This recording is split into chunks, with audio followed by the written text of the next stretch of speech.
dans leur vie. Donc ça on ne va pas faire, parce que c'est intéressant. Si on va faire ça, ça sera en Chine ou Corée, etc. Donc, moi j'ai un petit projet beaucoup plus modeste, qui est celle-ci, la modestie pure. Ça, c'est la courbe de Gompers symbolisée pour les maladies cardiovasculaires, la mort des maladies cardiovasculaires, cancer, neurodégénératives, infectieuses, etc. À peu près comme ça, avec la 5e puissance des temps. Ça, c'est la Gompers des morbidités, et puis mortalité, c'est la somme de tout ça. Voilà, si on ne permet pas de changer le destin, est-ce qu'on peut le décaler?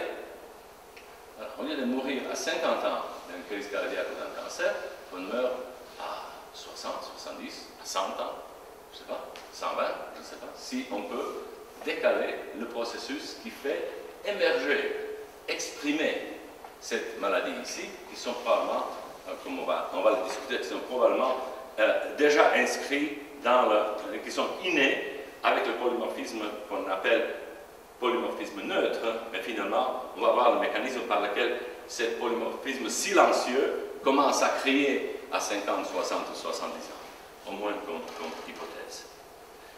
Voilà, en réalité, ça a l'air comme ça.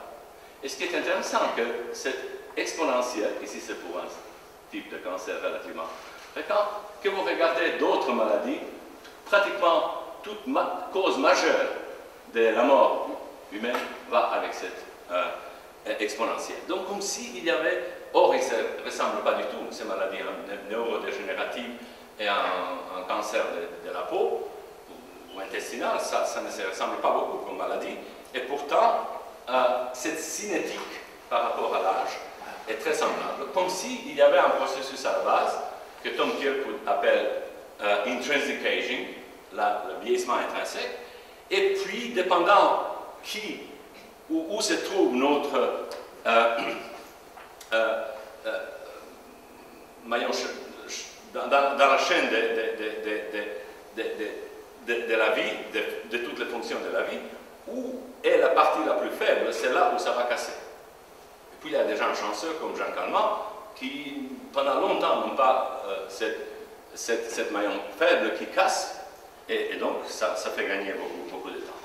Alors, donc la notion que comme cette exponentielle tient pour pratiquement toutes les maladies liées à l'âge et ceux qui vont nous tuer, si on savait pourquoi ça se passe, peut-être alors on pourrait non pas seulement prévenir ou ralentir les cancers, mais toute autre cause des maladies de la mort. Est-ce que c'est possible? Ce n'est pas seulement possible, ça se passe sans qu'il y avait un plan, ni politique, ni médical. Ça, c'est cet article de Vaupel, et c'est lui qui, l'année passée dans Lancet, il a calculé que si ça continue comme ça, parce qu'on pensait que ça ne peut pas continuer comme ça c'était des prévisions, et puis maintenant ils ont abandonné, ils ont dit voilà, ça va continuer. C'est intéressant d'ailleurs. Ça, c'est l'espérance de vie quand on regarde sur Terre, là où les femmes vivent le plus longtemps. Parce qu'ici c'était Norvège, c'était la Suède, maintenant c'est évidemment le Japon, et tout de suite après c'est la France. Les dames françaises, c'est déjà 81 ans de l'espérance de la vie moyenne. Donc ça se passe déjà. On a doublé en 150, 160 ans, on a doublé l'espérance de vie à la naissance. Ici, surtout par élimination jusqu'à les années 60-70, élimination de la mortalité infantile, qui était encore dans le 19e siècle 50% avant 5 ou 10 ans de la vie. Mais maintenant, on continue à gagner avec la même cinétique dans la prolongation de la vie de l'autre côté de la vie. Alors, dans un sens naïf, il faut toujours faire un zoom out, être naïf, c'est dû, la vie c'est la chimie, c'est dû à une chimie évidemment. Vous voyez ici que l'émergence des antibiotiques, de la médecine moderne, ça n'a aucune incidence. C'est certainement dû dans la question de l'hygiène de la vie, la qualité de l'eau potable, qualité de la nourriture, du sommeil, etc.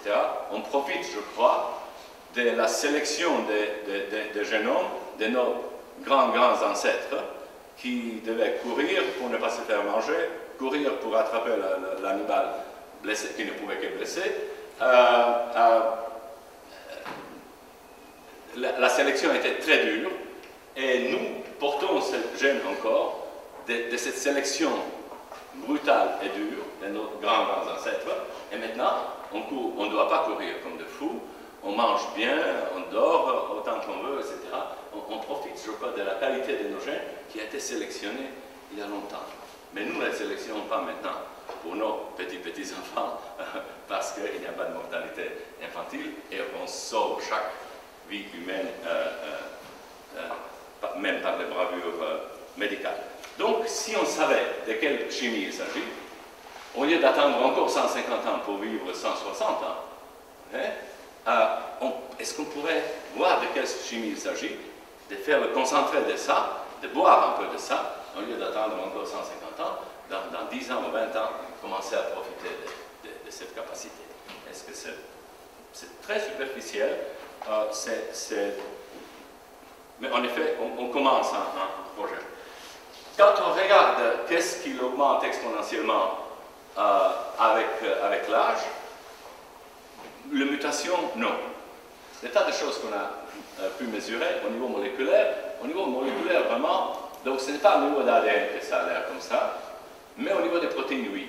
Ça, c'est l'augmentation exponentielle, et ça c'est un vieux travail de Stadman, qui a inventé cette méthode, à mesurer le niveau de dommages oxydatifs aux protéines des cellules humaines, prises à différents âges. Ici, vous voyez l'exponentielle. Vous voyez ici le projet REA, ça c'est Hutchinson-Gilford, la rouge, où les enfants à 10 ans ont l'air de 80 ans, et ils ont autant de dommages aux protéines. Et n'oublions pas, même si on est fasciné par l'ADN parce que c'est l'information, ce qui est sélectionné, ce n'est pas la séquence d'ADN, il n'y a pas un lecteur de la séquence d'ADN qui, d'après son goût, sélectionne. On sélectionne la fonction, on sélectionne l'efficacité, on sélectionne la fonction, ça veut dire on sélectionne au niveau du phénotype, et phénotype c'est essentiellement l'activité de protéines. Voilà, je vous ai donné maintenant la philosophie de ce projet, et vous allez voir pourquoi je tiens à ce projet qui n'a rien de particulièrement nouveau. Carl Harman a proposé en 55 ou 56 que le vieillissement, ce n'est rien d'autre que la corrosion du matériel biologique. Mais ça, c'est une image comme ça, pour en finir, pour maintenant commencer à regarder un peu les données. Ça, c'est le résumé de tout ce qu'on a appris par ce qu'on appelle la biologie cellulaire, qui est en hypertrophie, en métastase dans la biologie. Et il n'y a pas de grand chose de nouveau en principe. Les protéines ont des structures très spécifiques. Ils interagissent pour assurer la précision du contrôle d'activité. Cette interaction donc spécifique, qui sont aussi sujets à des modifications post-synthétiques, ubiquitination, simulation, acétylation, etc. Et quand ils sont modifiés, l'interaction est modifiée, et voilà, c'est tout. Ça, c'est la biologie cellulaire. Cette modification ici, c'est la modification oxydative. C'est le groupement carbonyl en lieu de CH dans les 4 acides aminés, vous allez voir. C'est C double liaison O, les carbonyles, et ça change beaucoup. Ça change la lysine, arginine, qui sont acides aminés hydrophiles, elles deviennent hydrophobes. Et évidemment, on va voir comment ça mène à l'agrégation tout de suite. Mais ici, ce qui est important, que cette interaction fine, spécifique, et c'est pour ça que le contrôle des processus biologiques est tellement efficace, un peu comme dans le cockpit d'avion, si c'est on-off, on-off, on-off, on peut aller sur la prochaine étape. Si ce n'est pas comme ça, on arrête. Sinon, c'est pour ça qu'il n'y a pas un chaos dans la cellule. Mais bien, voilà, il y a ici ce processus qui est apparemment inévitable, au moins pour les organismes à à métabolisme oxydatif, on produit des radicaux très corrosifs comme hydroxyde d'oxygène qui oxyde tout, apparemment sauf le diamant, oxyde tout. Certainement, la matière biologique n'est pas inox. Et donc, quand ça commence à s'accumuler, comme vous avez vu sur la courbe avant, quand ça commence à s'accumuler, ça commence à gêner. Ici, déjà, c'est un peu déréglé. Et à ce niveau-ci, c'est foutu. Et vous allez voir que ceci, de nos études de bactéries et de petits animaux, soit de type normal, comme celle-ci, soit extrêmement robustes, résistants à un tas de choses, vous allez voir que les résistants gardent leur protéome à cet état-là, et que les sensibles subissent ça, et ça c'est la mort, ça c'est la vie. Maintenant, allez plus vite.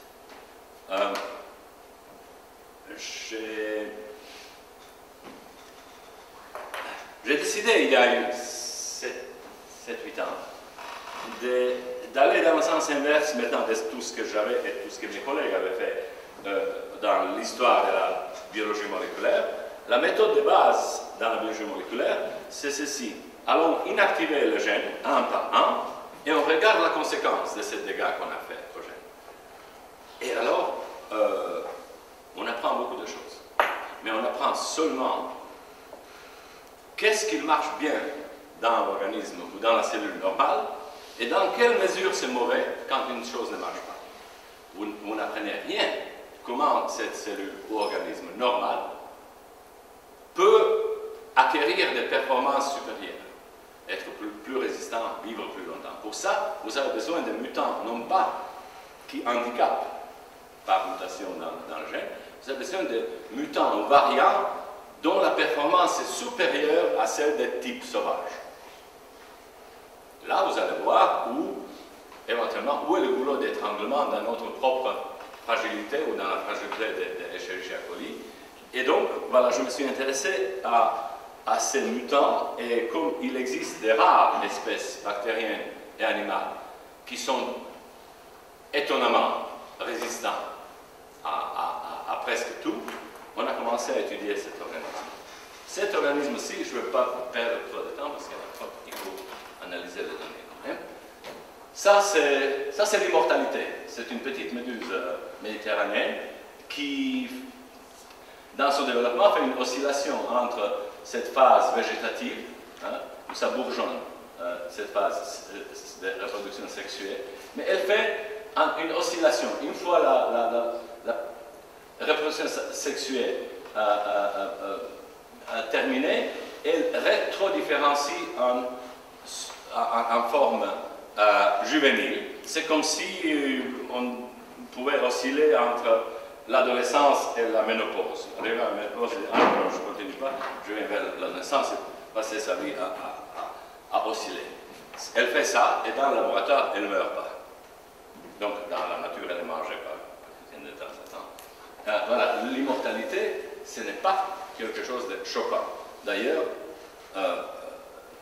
imaginez n'importe quel système où toutes les pièces de ce système sont remplaçables, autant qu'il y a l'énergie, autant qu'il y a un flux d'énergie suffisant, si toutes les pièces sont remplaçables, et ça c'est la définition de la cellule vivante, les mauvais morceaux d'ADN sont remplaçables, les mauvaises protéines sont remplaçables, si tout est remplaçable et il y a suffisamment d'énergie, vous avez un système qui est potentiellement immortel. Il suffit que le remplacement, que la fidélité, précision du remplacement reste à haut niveau. Et donc voilà un exemple. Hydre, c'est un autre exemple d'immortalité. Ça, c'est une petite bestiole, les rotifères, sur lesquels on a beaucoup travaillé, qui sont extrêmement résistants à dessiccation. Ça veut dire qu'on peut le dessécher. Ça, c'est un œuf ici. Ici, regarde là. On peut le dessécher complètement dans le vide. Garder et le dessécher où vous voulez, dans le tiroir de votre bureau. Arriver 10 ans plus tard, mettre dans l'eau, et dans 10-15 minutes, elle va se réhydrater et continuer la vie comme si rien n'était.